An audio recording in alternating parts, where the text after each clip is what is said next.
Hindsight is 2020. Foresight is a superpower. Black sky. Today, the speed of space-based intelligence meets the urgency of the moment. Unexpected events around the globe suddenly and dynamically alter relationships with allies and adversaries, force rapid national security decisions, and impact the health and safety of entire populations. When you need to act, not just fast, but first, harness the power of a superpower. Black sky. Hi, welcome to the Space News Leading Women series. I'm Silicon Valley correspondent Debra Werner, and I have the honor today of speaking with Shannon Pallone, Space Force Program Executive Officer for Battle Management, Command, Control, and Communications. Hello, Shannon. Good morning. Thank you so much for including me in this series. I'm really excited to sit down and talk to you today. Oh, we're delighted to have you. And the first thing I wanted to ask you is, what is battle management, command, control, and communications? What does that encompass? That's an excellent question. We like to create titles that are so long that will confuse the enemy by not being clear on what it means. But in all seriousness, battle management, command, control, and communications is really the glue of what we do in space.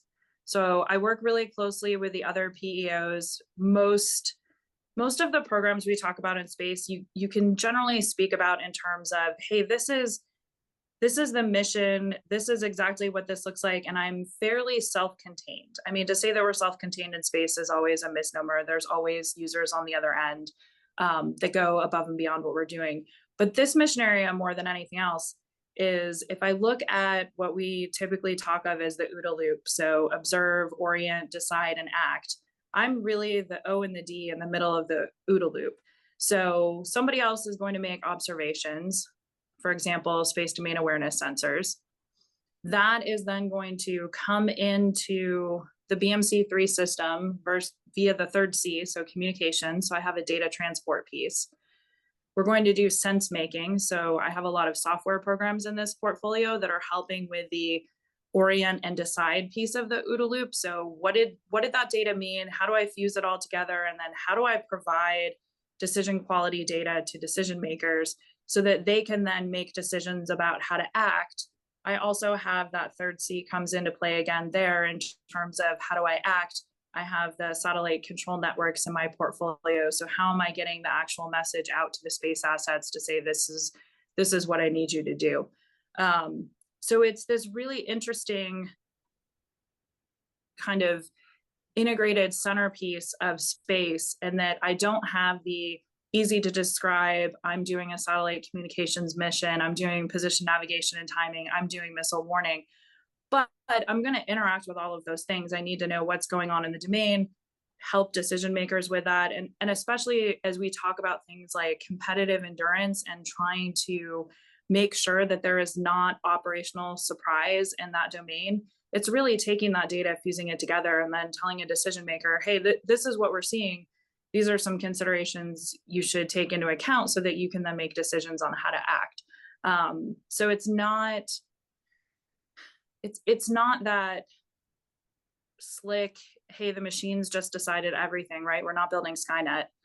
There are still very much human decision makers in the loop, but I can't make decisions on relevant timelines, especially in an era of great power competition. I'm not going to be able to do anything on relevant timelines unless I can do it quickly, unless I can do that digitally, unless I can do it machine to machine, so that those decision makers have as much time at their disposal to decide how they want to act as possible, and not, hey, I got all the information, but that's interesting. I needed it 6 hours ago, 8 hours ago, 2 months ago. Didn't do me any good.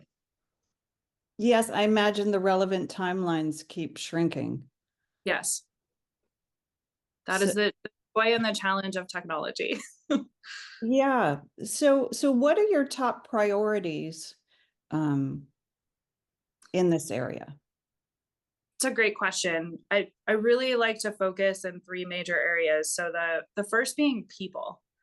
So if I don't have the right team, if the team isn't working with the end users, with the operators, with the users of the data, then I really can't get the job done. So I've got to take care of my people. I've got to make sure that they've got the right tools and training. And so that would include things like, do they understand all the acquisition levers available to them? I know acquisition isn't always the most exciting career field to describe, but we have all of these tools. We live in a world of rapid prototyping, rapid fielding, other transaction authorities, name a buzzword. We could play buzzword bingo all day. Do you actually understand all those authorities? Do you know how to use them? And are you looking at your problem set specifically enough to say which of those is the right thing to deliver capability as fast as possible?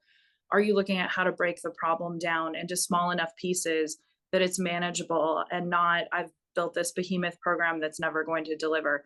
So there's a lot of people in that.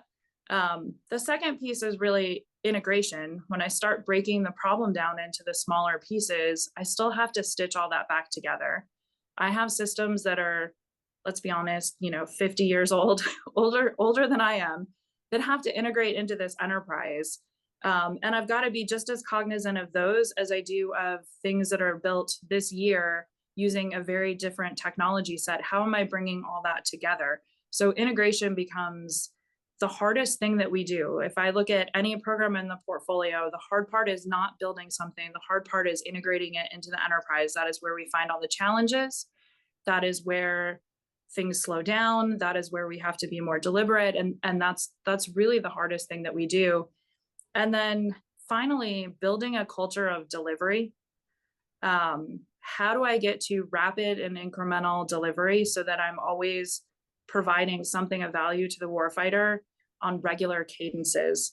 And this is a real mind shift for all of us. We're used to, I do a big bang program delivery. I've worked for a decade. I got it perfect or as close to perfect as I think I'm going to get it, and I'm going to hand it over to ops. We don't operate in that world anymore. I want to be building systems that, much like what we saw in Ukraine, when something happens, I can upload a software patch within 24 hours. And now I've taken that off the table. That's no longer a threat. It's no longer a risk. I've adapted. That's a complete culture shift. I have to be able to break the problem down into smaller pieces. I've got to be able to build trust with the operational community that what I'm going to deliver to them, while risky because it didn't have 6 months of test and and rigorous checkout, that's not going to break their system. So it is practicing regular delivery as part of what we do. It is something we're really trying to focus on in terms of how I can actually deliver that faster, better, on more relevant timelines. So I imagine you could talk about challenges for a long time. You've brought up some like integration and also this whole new way of doing business from the one big program that Space and Missile Systems Command, SSC's predecessor, was known for. How do you describe the challenges that you're focused on? So absolutely integration. I think that's the catchphrase that I run around. Secretary Kendall likes to say China, and my corollary is integrate. It's hard, and it's extra hard because you have a number of programs of which they're held to deliver on their cost, schedule, performance baselines. And that's going to be their number one priority. I have a really unique problem set where my number one priority is integrate into everyone else's. It's a different set of motivating factors, and it's really hard. So it's also figuring out, how do we work together? Again, this tends to come down to people. I can solve the technology problems. Technology problems are not always, but generally solvable. But how do I solve those people problems? How do I help everyone understand that if you delivered one piece, but you can't do the end-to-end effect, what is that effects chain that you're trying to implement, that you haven't actually delivered anything at all? I've described it before as, if I haven't actually integrated, it's useless if I haven't integrated it, it's useless capability. And that's really true now more than ever. So that would be challenge number one, to include, do I have the right people with the right mindset to have a ruthless focus on that? Because it can be exhausting. The second one is really modernization. So we have phenomenal systems that were built decades ago, a really A+ capability that we've delivered to warfighters, but it has tech debt, especially if I look at IT stacks, software, anything in that realm. It has tech debt that is hard to overcome without doing some measure of redesign. But as I'm doing that modernization, as I'm doing that redesign, I'm continuing to evolve what I have, because I have to meet the threats, to meet the needs of the customer. So where do you hit that convergence where you say, okay, now I can take the risk of switching over to the modern baseline? And an analogy for it that I've started to use is, I never progressed in video games. I still have my Atari. Well, I don't have my original Atari. I have an Atari emulator. I have my original 1985 Nintendo.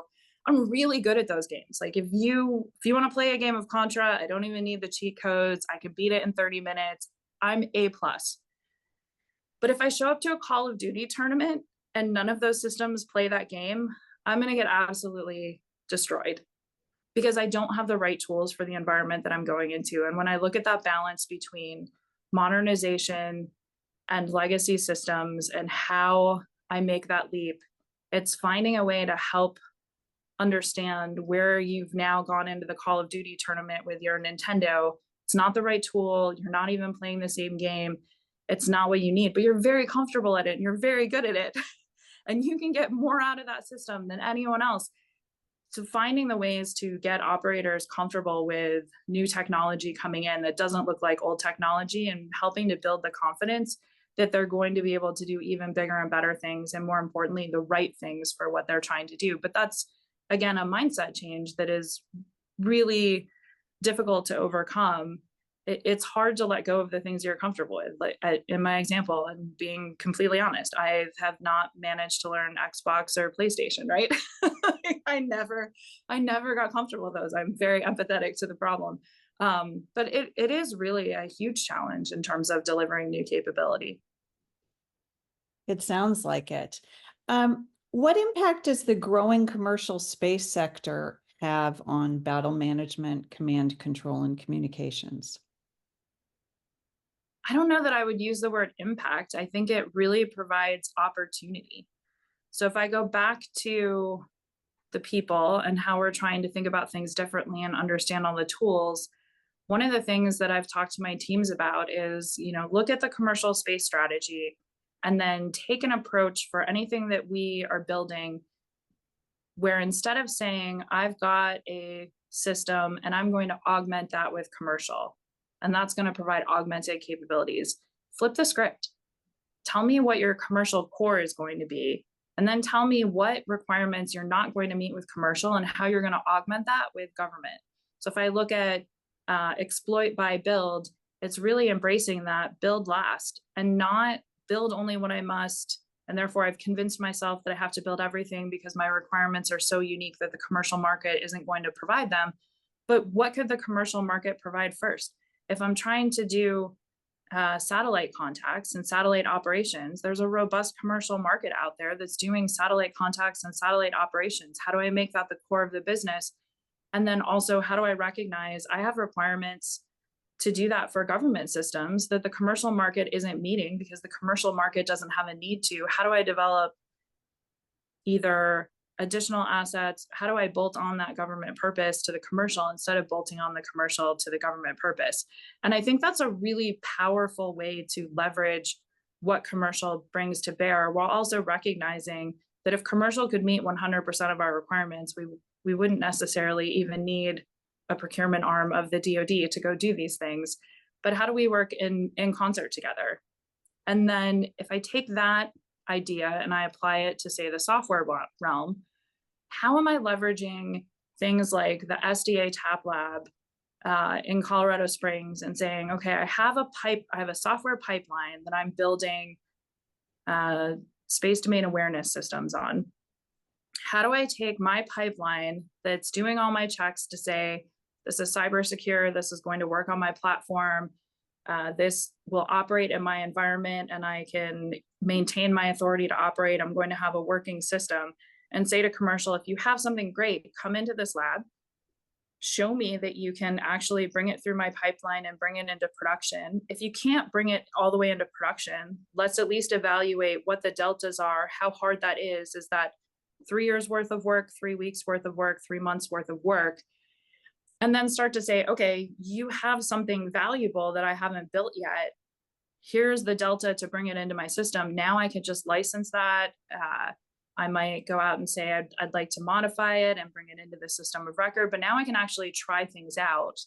I love the idea that technology has enabled us to move out of a world where we write a lot of white papers and PowerPoint charts that say, hey, I can do all these wonderful things. And we've moved into an age where I can just say, show me what you can do. Show me what the differences are. Show me what it would actually take to get there. And then let's sit down and talk about what the business deal is, if that's something that's valuable to the government. And I think those are really powerful opportunities that even 10 or 15 years ago didn't really exist.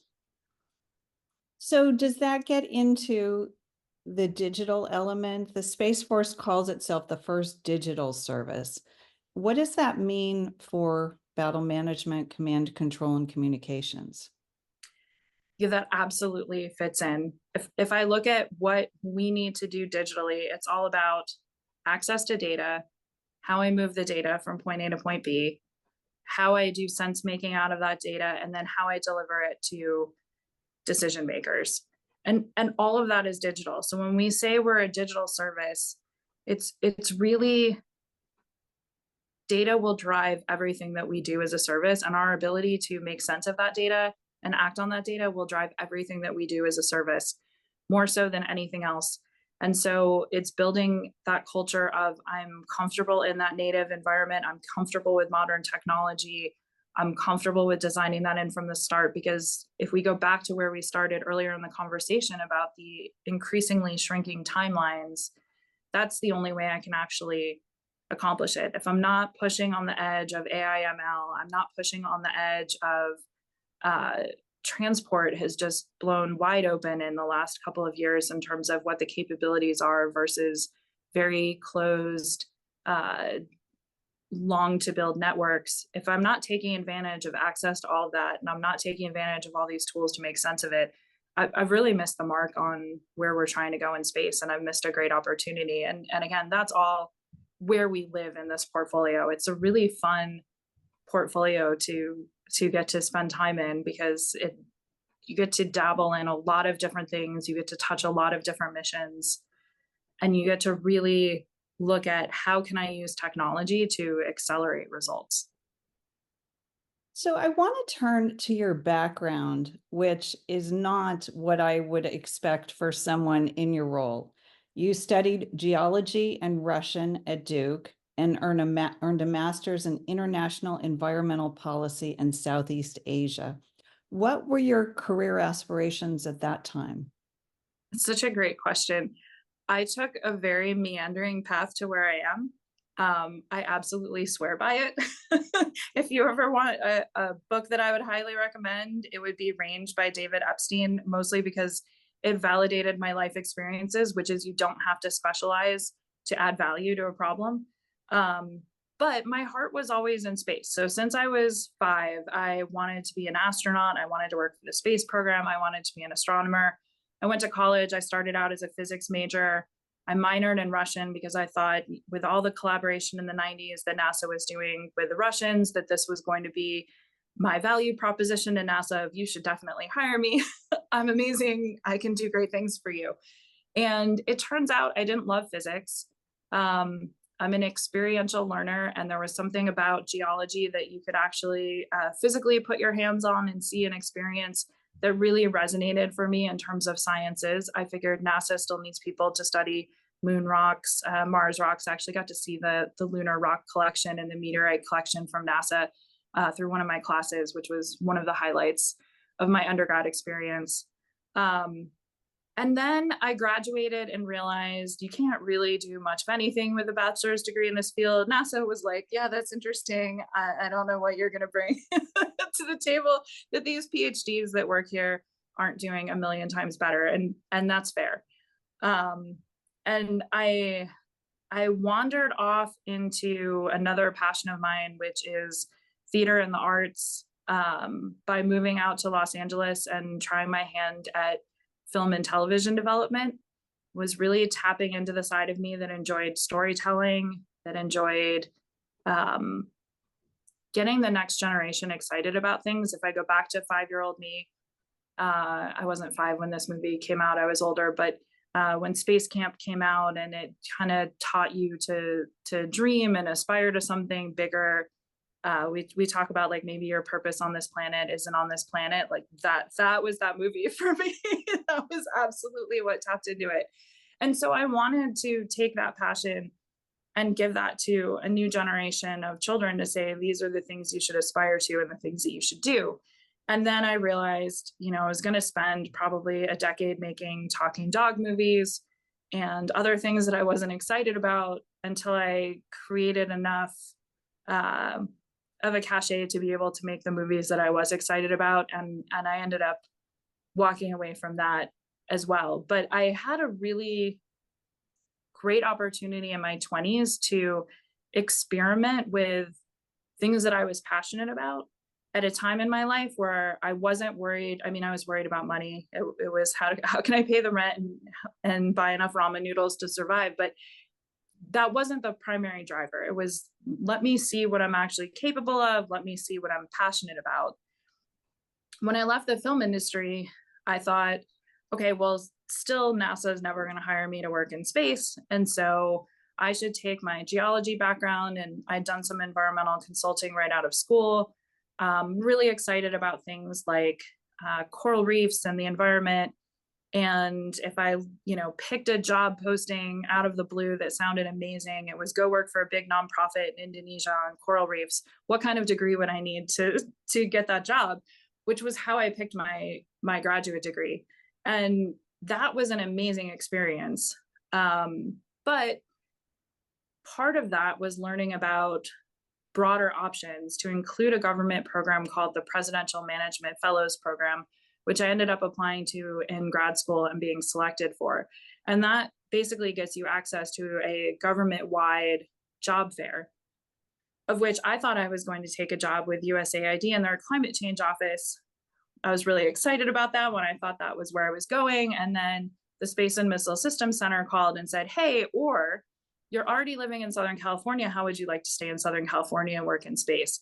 And I'll be honest, the inner 5-year-old in me was like, I can't believe someone wants me to do this. I'm an idiot if I turn this job down. This is the opportunity you've wanted your entire life and nobody has ever handed you, and you can't just walk away from that. And so I said yes to the job, and I figured, if it's terrible in a year or two from now, I can take my skill set, I can go back to an agency that's more in line with what my skills are and do that work. And every year, about the 1-year anniversary of taking that job, I sit down and I think, okay, is this still a place where I can grow? Is this still a place where I'm excited? Is this still a place where I think I can make a difference? And 15 years on, the answer is still yes. And 15 years on, I've discovered people actually value a varied background. I didn't come into this job programmed to think like everyone who's been here since the beginning of their career thinks, because I didn't grow up in it. So I'm very good at, but why? Why are we doing that? Why did you make that decision? Why can't we do something else? What would be wrong with doing something else? Why not look at it through a different angle?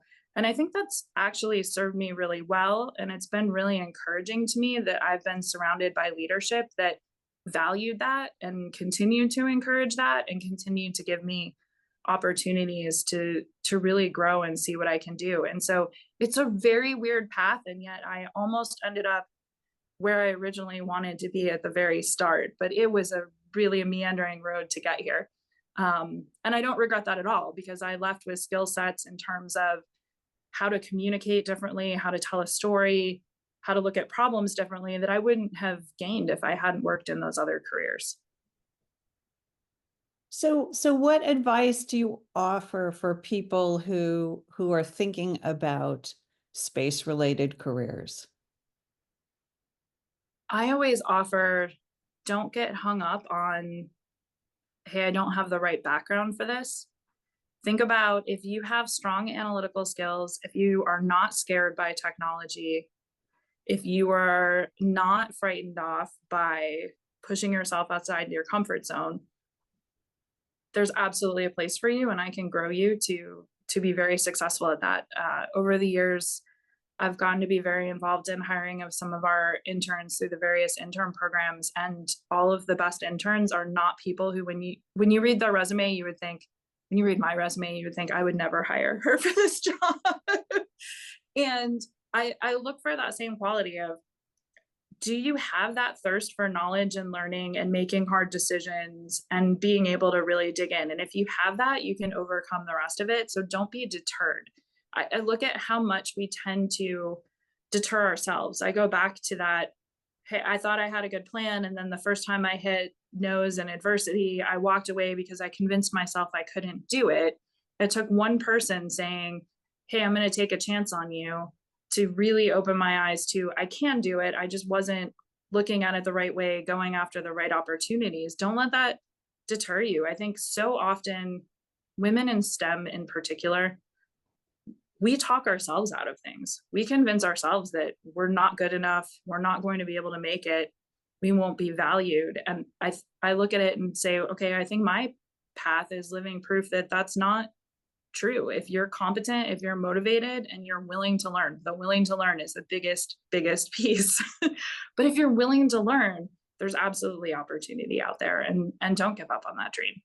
And also, don't be ashamed if your path doesn't look like the traditional path. We tend to, in the military especially, we like to have these checklists of, these are the 12 things you need to do in your career in order to get ahead. And when you've checked all those boxes, now you're ready for the next step. And it's a good framework to think about the problem in, but it is not the definition of what will make you successful. It is one way to build competence. It is not the only way to build competence. And we shouldn't be afraid of alternate paths. So interesting, the career route that you've taken. You've answered my questions. Is there anything else that you want to say? I would just say, it's been really great to see in 15 years in space how the industry has changed. I can still remember the first meeting that I sat in where everyone in leadership, all the way up to the multiple 3-stars, were women. And I can remember thinking, why is nobody here taking pictures? This is a historic moment. This is really exciting. A year ago, I got to sit on a panel that was all women, and we never once talked about the fact that we were women. And how exciting is that? We just talked about the technical things that we did in our jobs, and it was a coincidence that we were all women. The landscape has changed, and I find that really thrilling. I'm really looking forward to how that changes even more in the future and becomes more diverse in the future. But it is great to see a different group sitting around the table, a more blended group sitting around the table. Again, we still have a ways to go in terms of overall diversity, but just seeing the ideas that come forward, seeing the talented women that are on both the industry side and the government side is really thrilling to me. I would not have believed you 15 years ago if you had told me this would be the mix. If I looked at how many SESs at SSC are actually women, and it's the vast majority of them, I would not have believed you. And it's really inspiring to see that. And I really hope for other women out there who are thinking about careers in STEM, who are thinking about careers in space, to remember that this can be you at some point. There is something to aspire to. It's always encouraging to see people who remind you of yourself in positions, gives you that extra encouragement of, I could get there too. There's a whole generation of women who, even more importantly, want to help each other. The generosity of the women in this industry for mentoring, for helping to bring other women up, to giving advice, to helping them in their careers is really inspiring. If I go back to my entertainment industry days, there was only room for one woman in the room. We were very competitive with each other. We didn't want each other to get ahead, because if you did, it was a threat to your job. And here I work with women who think a rising tide lifts all boats and there's room for everyone because there is so much work to be done. And they're right, there is so much work to be done in space. There's so much work to be done in an era of great power competition that don't worry about that. There's room for everybody. And if I don't train the next generation, if I don't bring up the next generation, I can't move on and do other exciting things because I don't have anyone to backfill me. And I think that's just the most exciting place to be. And I'm thrilled to get to be a part of that leadership team. Great. Thank you so much for talking with us. Thank you.